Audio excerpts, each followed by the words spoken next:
Folks, welcome inside the Parisi Palace, high above 3773 East Broadway. This is a live edition of the Jake Feinberg Show. Company on Power Talk, thank you so much for making us part of your day today. And without further ado, I want to bring back a friend of the program, really classic individual who cooked the groove with so many classic guys. What an honor. Bill Maxwell, welcome back to the Jake Feinberg Show. Well, thank you, Jake. I'm happy to be back. I'm driving, so this is an interview on wheels. On the move, man. I feel like I'm on the move. Outside of Andre Crouch, did you play with other African American gospel groups? Well, yeah. I mean, I produced the Winans, and I produced Stevie and Cece's first album. So I did some concerts with both of them, and then I played for Edwin Hawkins and Walter Hawkins on an album. I think I did one for Richard Smallwood. Yeah, I mean there's probably more. Morris Chapman, of course, Danny Bell. What do you think about what do you think about what do you feel like you added? Take one session as a producer. What did you feel your niche was in those sessions?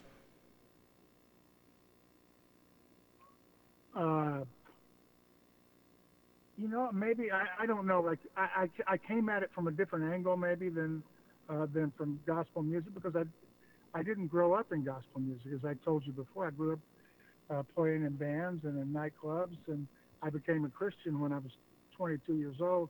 And I just took my lifelong experiences of playing all kinds of music. So I brought that, I think it may be a little bit of touch of jazz to some of these things, but not, and maybe a little more traditional art, a little more. And of course I used a lot of the guys that I grew up playing with, like Hadley Hawkinsmith, who had a very distinctive guitar tone and was not like what you were hearing on gospel records.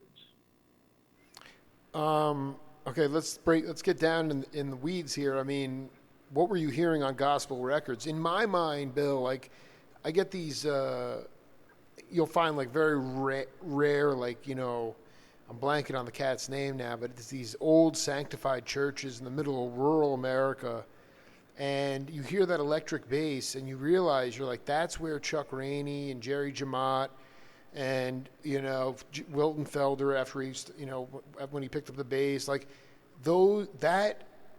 that was the sound of the bass.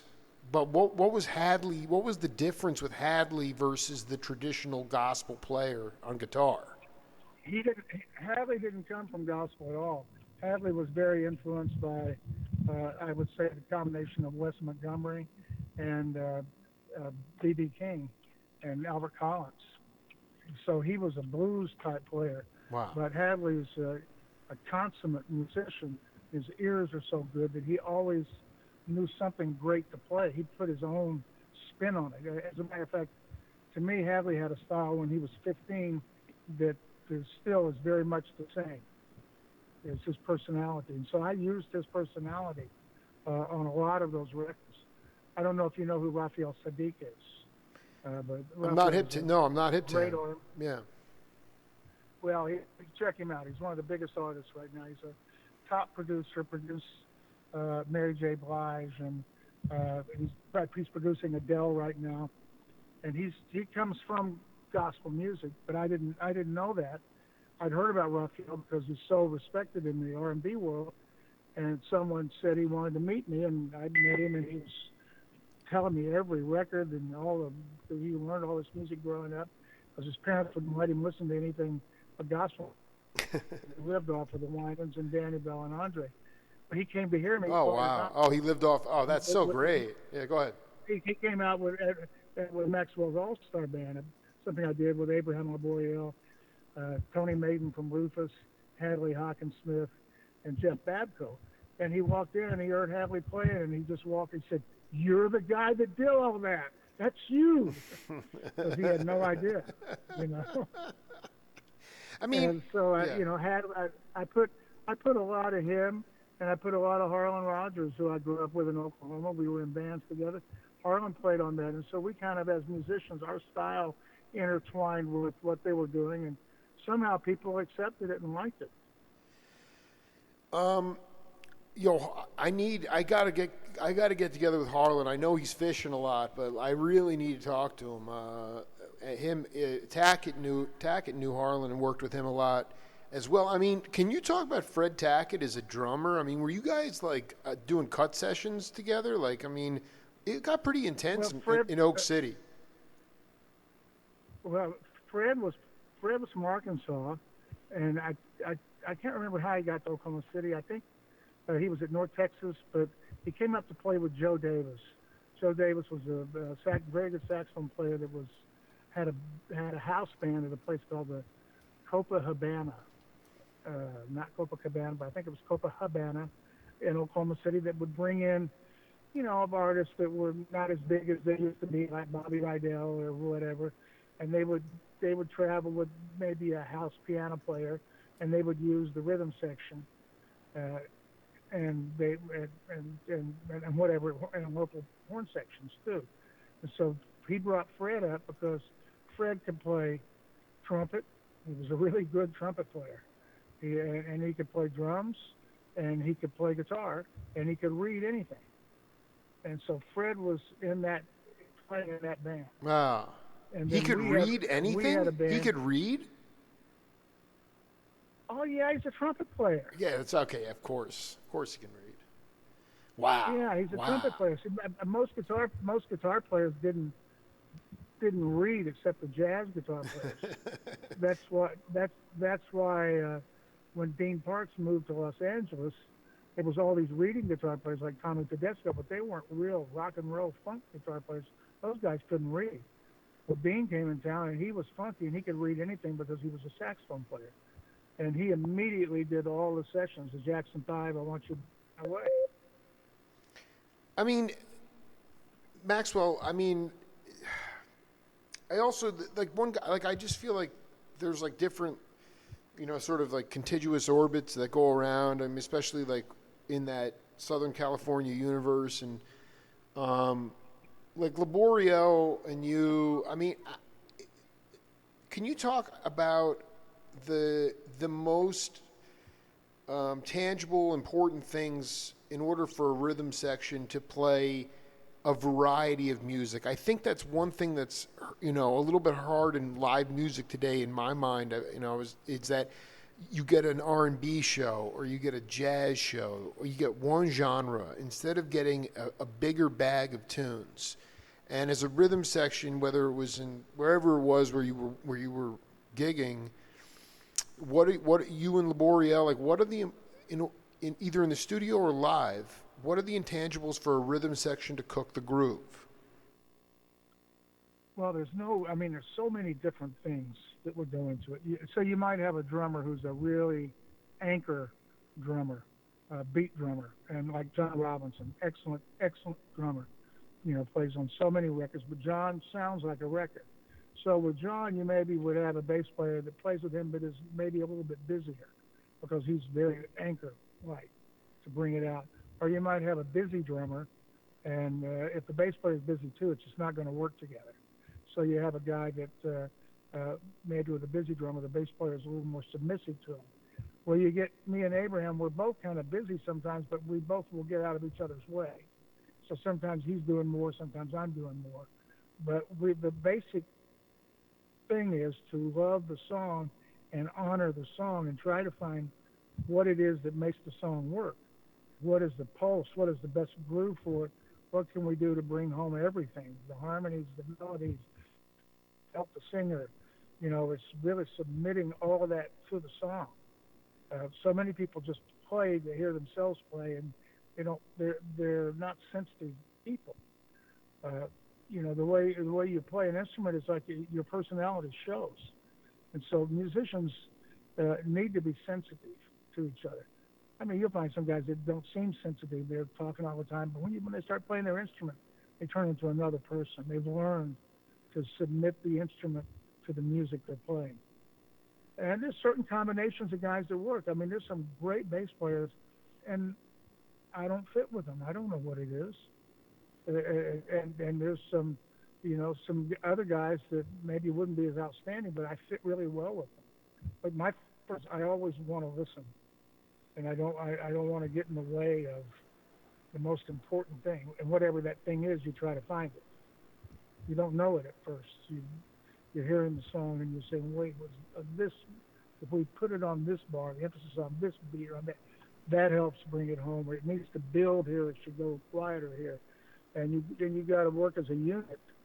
When people start feeling that way and working as a unit, then it's incredible. Can you give like an example and like personalize it a little bit? I don't. I'd have to, play you a song. But yeah, no. I mean, like we don't want to deal in platitudes. Like we want to get down. Yeah, I mean, I know what you're saying. Like it's probably too hard to even. Yeah, it really. But I'll just break it down. It's a matter of listening and going together, and it's like a car when it's tuned up, and the alignment's right. Everything's going the same direction. It works. But if something's pulling the wrong way, it's not going to work. And when you get musicians that are kind of pulling, they're not working together, that's what happens. Now we're in a period of music, pop music, where it's all machines and it's all playing with machines, and so it's new animal. Well, it's not going to. It's not. I mean, it's not going to. Unfortunately, it's not going to be authentic. I mean, you talk about people in the bandstand that are not sensitive. It's because they didn't grow up playing live the way you guys were able to play 6-7 nights a week for months at a time in upholstered sewers. They play in their rooms. They're wanking it off, so they have no idea what it's like to have a conversation. That includes part of my generation. They don't have those places anymore. When I was a kid in Oklahoma City, that's right. There was probably 8 or 9 places having live bands every night, and I would play when.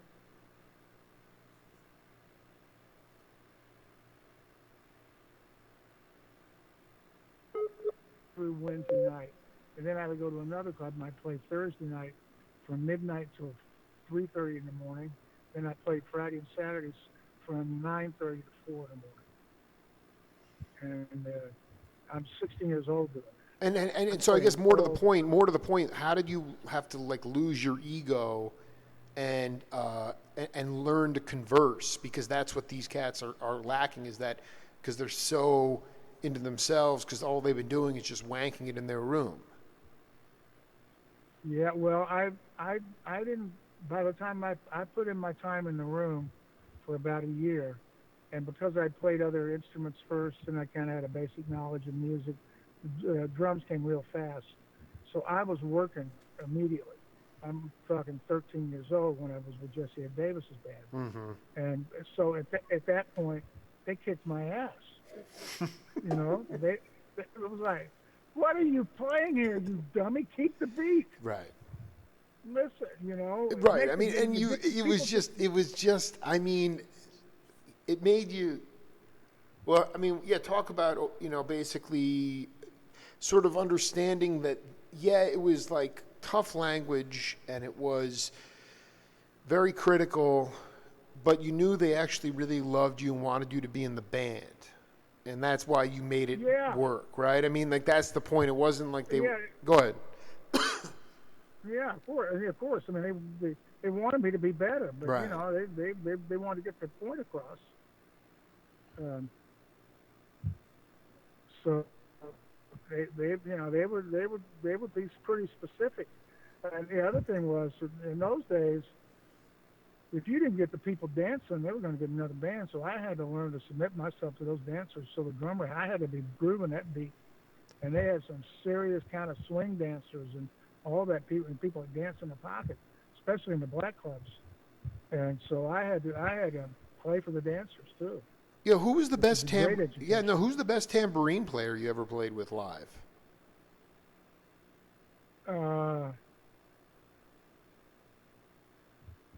Jack Ashford is pretty great. Well, no. So you and Ash were probably in the studio, right? Yeah. I mean, because he moved out. He came out. Yeah, go ahead.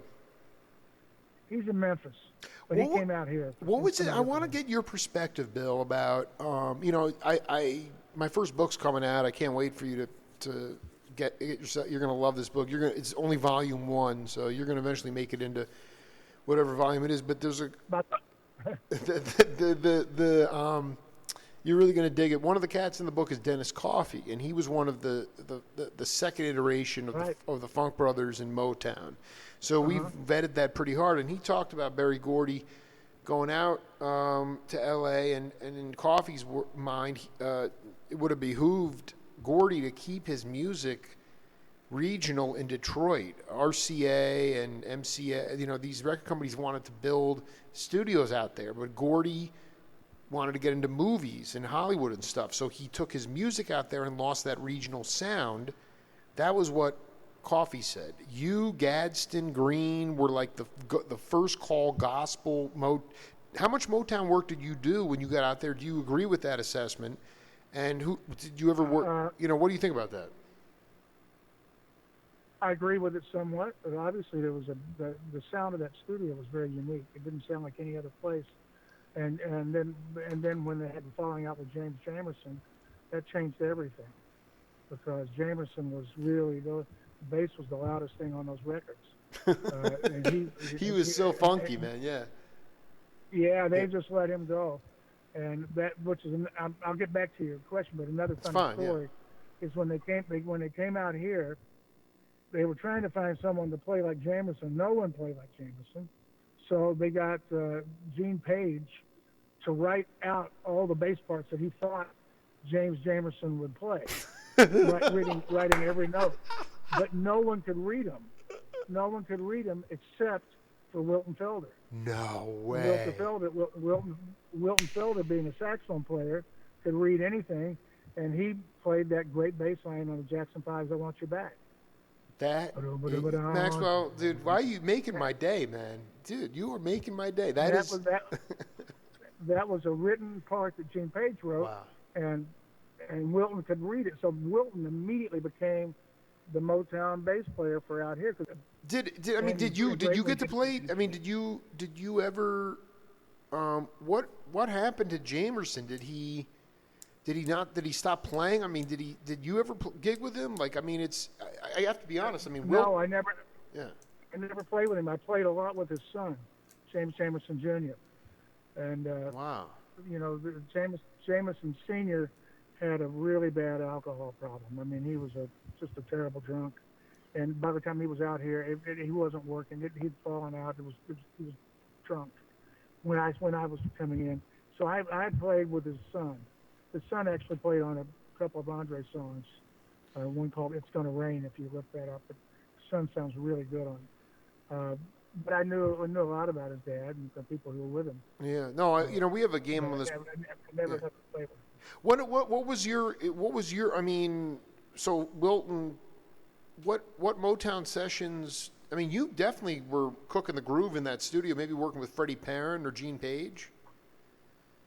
No, I didn't. I worked once with Freddie Perrin, but I don't remember what.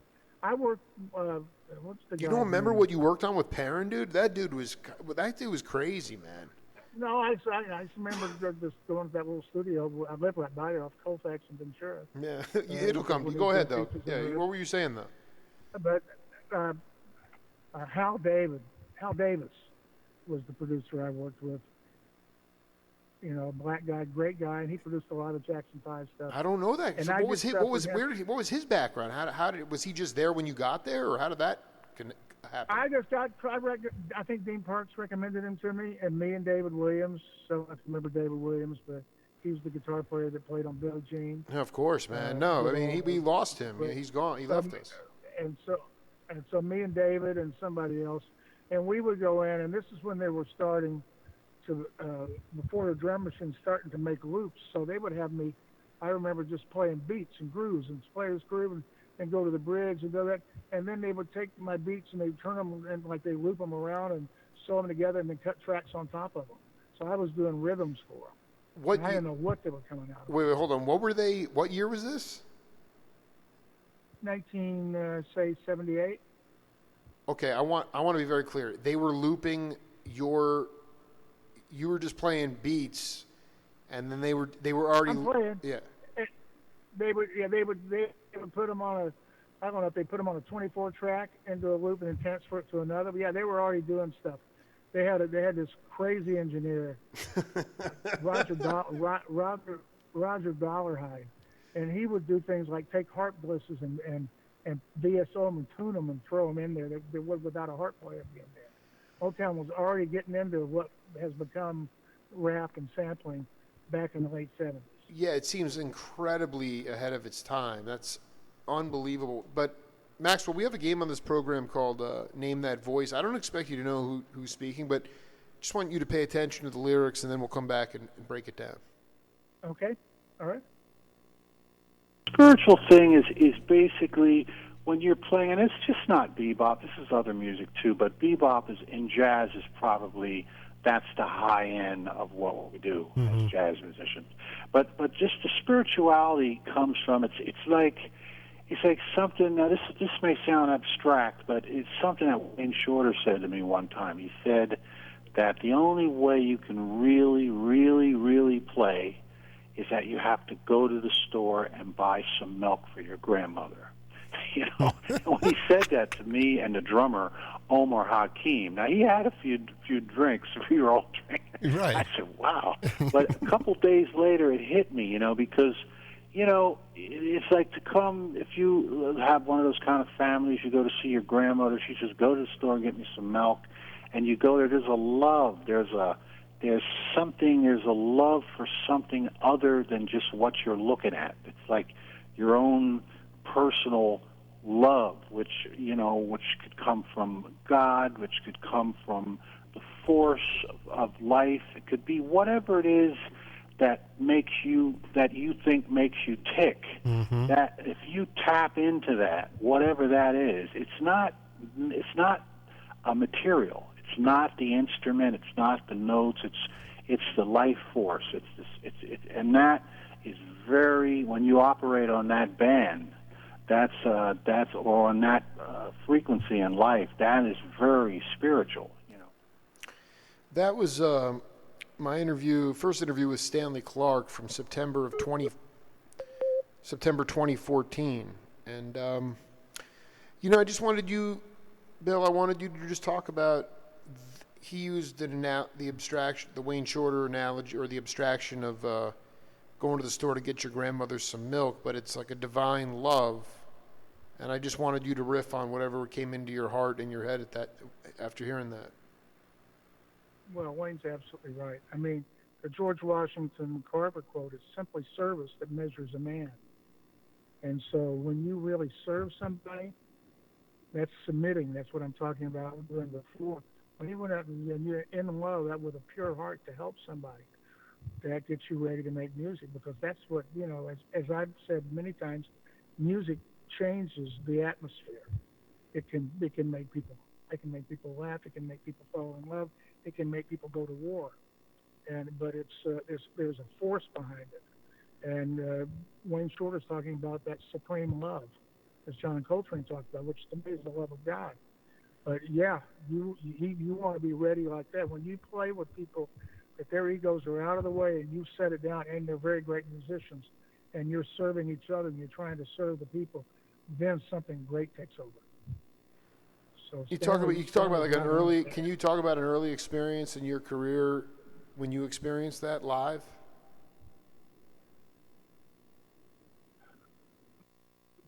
Mine would be, because all my times of playing in nightclubs and traveling around the country as a teenager, we were trying to become recording stars and trying to make people like us and to get hits, and it was all about us, and we're the best band, and we're this and we're that.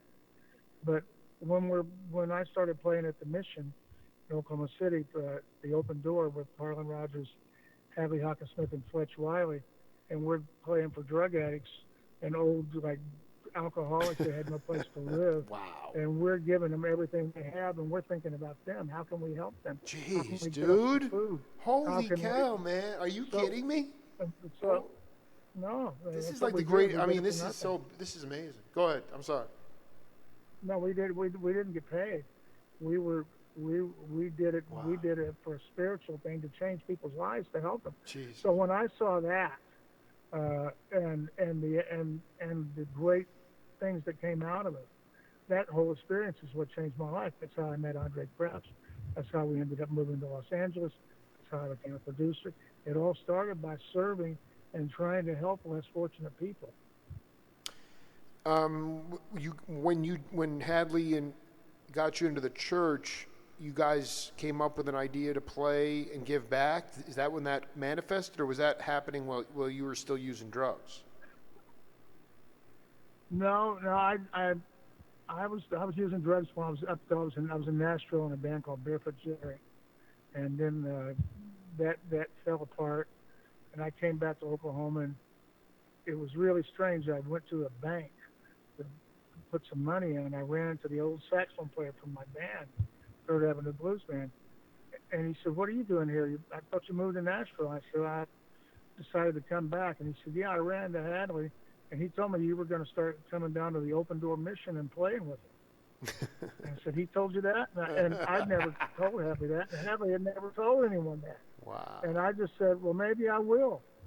And so I called Hadley up, and he said, "Yeah, we're down here. It's just, it's just a keyboard player or something, and I'm playing bass." And I said, "Well, sure, if you want me to play, I'll come." And I came, and then we got Harlan, and Harlan quit the band, and he came, and then Fletch, and then we started a little band in there, and we were going to play a couple of nights a week, and the people started coming.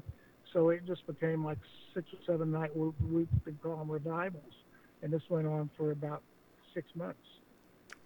I mean, And we just it was a boarding house, or was it a place for people that were. It was a rescue mission. It was like one of those dumpy places you'd see, like just walk in a room with a bunch of chairs, like an AA meeting. Yeah. Wow. And we moved the B3 in there and some speakers. Oh, dude, I'll tell you right now, man. That is one. I mean, I think that's one of the greatest unsung, untold stories in music history. It's the most beautiful thing I've ever heard in my life, dude. Haven't heard anything like that ever. It was powerful. I mean, there's a lot of, that went on in a few places, but yeah, you were touched at that point. It was.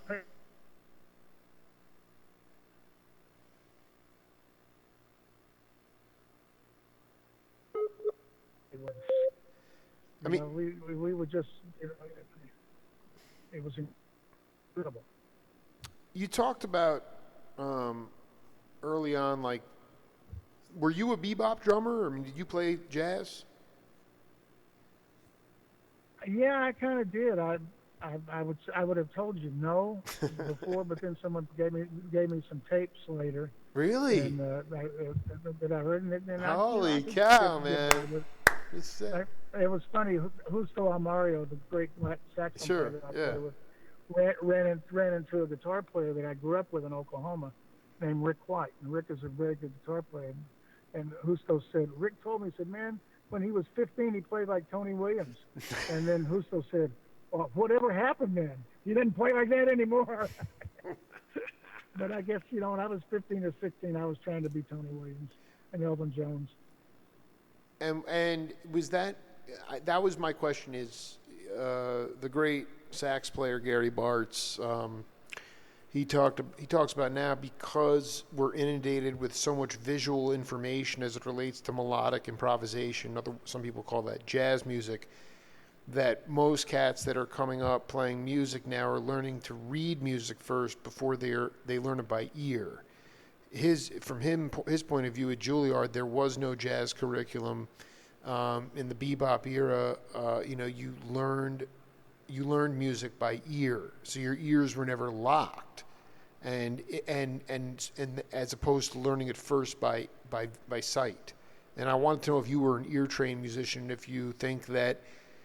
I don't know. Charlie Parker used to listen to the radio, every kind of music, and learn to play it in all 12 keys.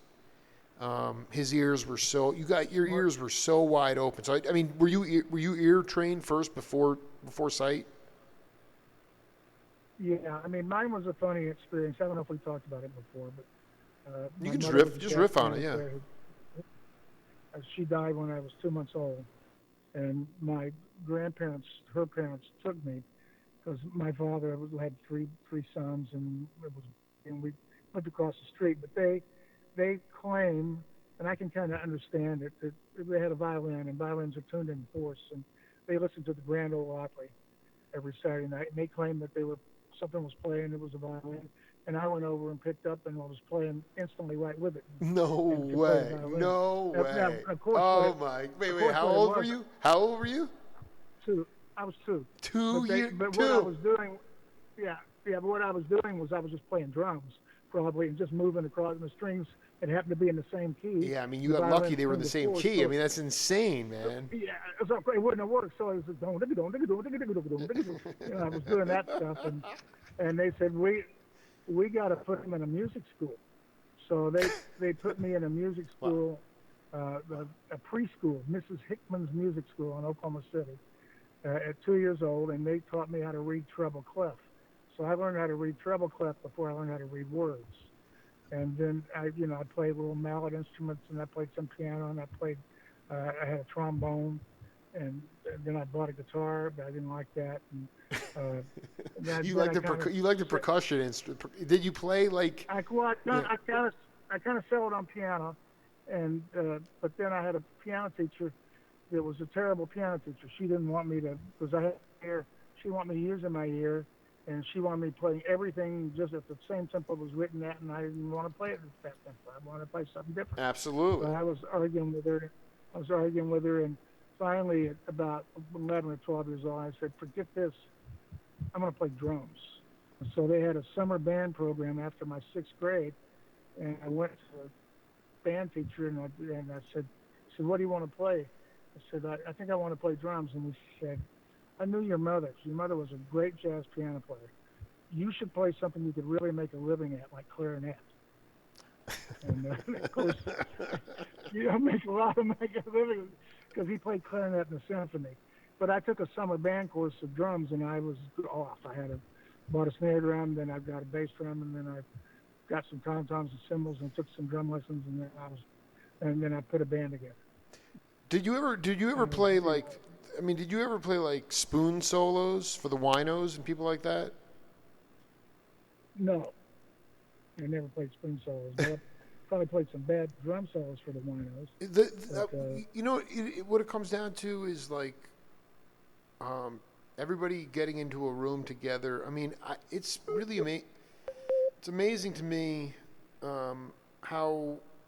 I mean, Keltner could be talking about Chuck Rainey in a studio cutting Josie for Steely Dan, and Rainey's head is right by Keltner's hi-hat, and then it gets to baffles, and then you're emailing your piece that's going to get pasted into Pro Tools, and we get farther and farther away from the actual intimacy of creating music together as it relates to recorded music. And I don't know, do you feel, as somebody who has definitely accessed the multidimensional self, do you feel like that's something that has to be a revolution of consciousness to come back around again? Are you seeing it already? Or how do we get back to a time when people are making love? Go ahead. I'm not seeing it, no. So, I've just gotten older now and kind of grumpier. That I know how to do that stuff. I don't want to do it. Right. Why? Why don't you want to do it? Why not? I spent, I don't know. Did you ever see the TV show Martin? Sure. I did the music for Martin, and so I did Martin and Jamie Foxx. So I was, all week with a hip hop guy and the Machines, and been listening to. Biggie Smalls or whoever was hot, Snoop, and just to put it and kind of recreating those grooves and doing that, playing one thing at a time. And I got so sick of that after about 8 years of just making music in the box. Oh yeah. And doing it.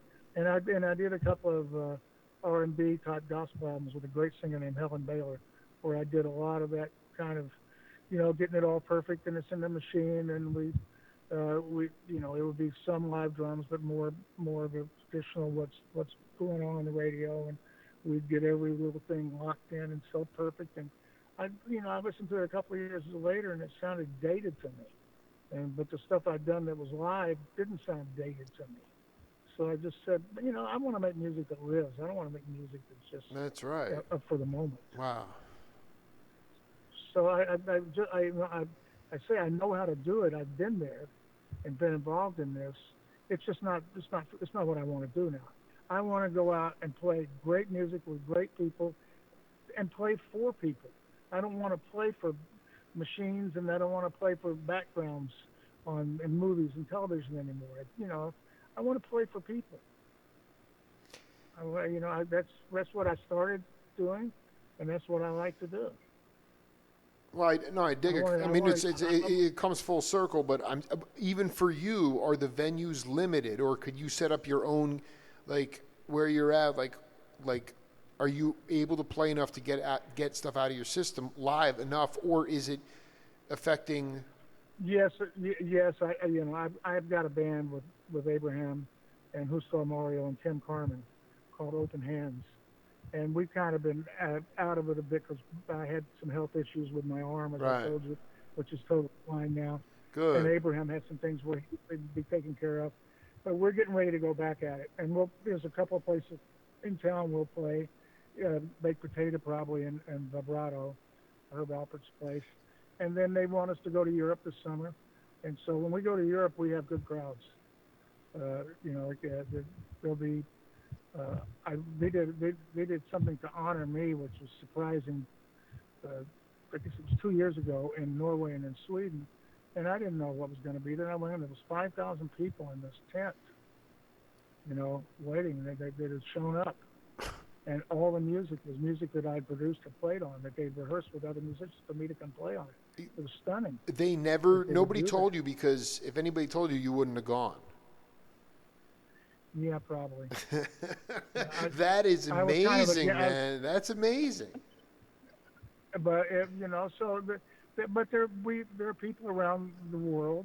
South Africa's another place where they really want us to go, and I went to South Africa and had a great time doing that. I don't know in America. Probably there's some places to play in bigger cities, Minneapolis and Chicago and New York. But they've just got to get everybody out to do it. But here, it's enough to get us going. Yeah, well, it's important for you to also, be able to fulfill the cyclical nature of life, and where you start. That's how you started out, was playing live for people. Yeah, well, and that's what I like to do. And the example you told me to give, when I recognized what it was like about serving. I still want to serve. Right. I still want to serve. I want to do something that's memorable to people when they come to it. That there's something special that happened, and to bring something spiritual there, to bring healing, to bring life, to bring joy. To people to change that environment. And so music's powerful. I can remember so many instances where I saw James Brown when I was 16, and it just destroyed my world. I never heard anything like it. And then when I heard, I was 15 or 16 with Tony Williams and Wayne Shorter and Herbie Hancock and Ron Carter, just took me to another place. And it was really. I mean, I just want to be clear. I mean, they were essentially leaving the head of the tune and improvising on themes and conversing, and that's what they were stretching out, as opposed to just playing 3-4 minute standards.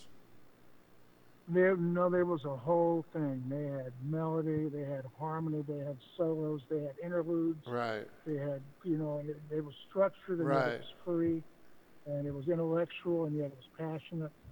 It was, I think Wayne was a lot of that. Can I ask you a question? Was it danceable? Was it danceable? No. I think I could dance to it. I think I could dance to it. I really think I could dance to some parts of it. Well, yeah, you could. You're just going to be free timing. Yeah, exactly. Free movement. Free, man. He would move the beats around. He was definitely not a straight 4/4 guy. No, he wasn't. Unbelievable. Well, listen, I'll let you listen. We cooked for 43 minutes, man. Go get that soundboard. It was so, bless you, man. Thank you for healing me tonight, man. I really appreciate it, Maxwell. Oh no, it's nice talking to you, and good luck with everything you're doing. And then, I'm glad that you give musicians a chance to express themselves and for people to get to know them a little bit. And guys like Fred, that is such a wonderful musician and an even better person. Maxwell, that's the point, man. We talked about it in the first interview, man. This is all about humanity, man. This is not about any. This is really more than the music, and I just as a heart, I lead with my heart. So I can those people, I can get those people right off the bat, and it's like really important to, man, keep supporting me. I'll be out your way this week. Maybe we'll try to link up. If your arm's back. Yeah, well, give me a call. I was on the phone for about an hour a couple of days ago with Keltner. He called, and it was really good. Dude, Keltner is. Me, you, and Keltner need to grab a lunch or something, man. I mean, that would be a great. Yeah, do it. Yeah. Yeah, he's my guy. I love Jimmy. I love him. I love both you guys a lot, man. You keep it up, man. Okay, Jake. Yeah, good hang, man. Thank you, man. Later on, dude. Okay, bye. Yeah, bye. Wow, that dude. I mean, that's salt of the earth right there. Bill Maxwell, legendary drummer. We'll be back with Darren Ney in about 12 minutes on the Jake Fine.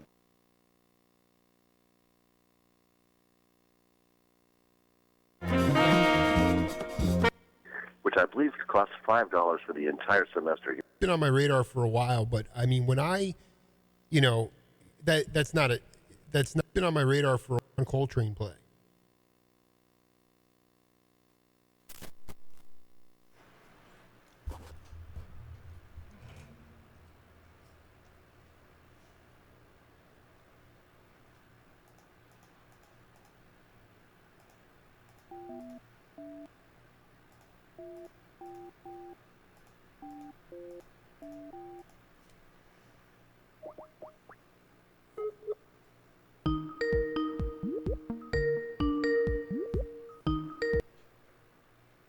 Hello? I'm going to speak to Darren, please. Yes, this is Darren. Hey, man, it's Jake. How you doing, brother? Good, brother. How are you? It's good to hear you, man. You ready? Are you ready to go? Sure. All right, here we go.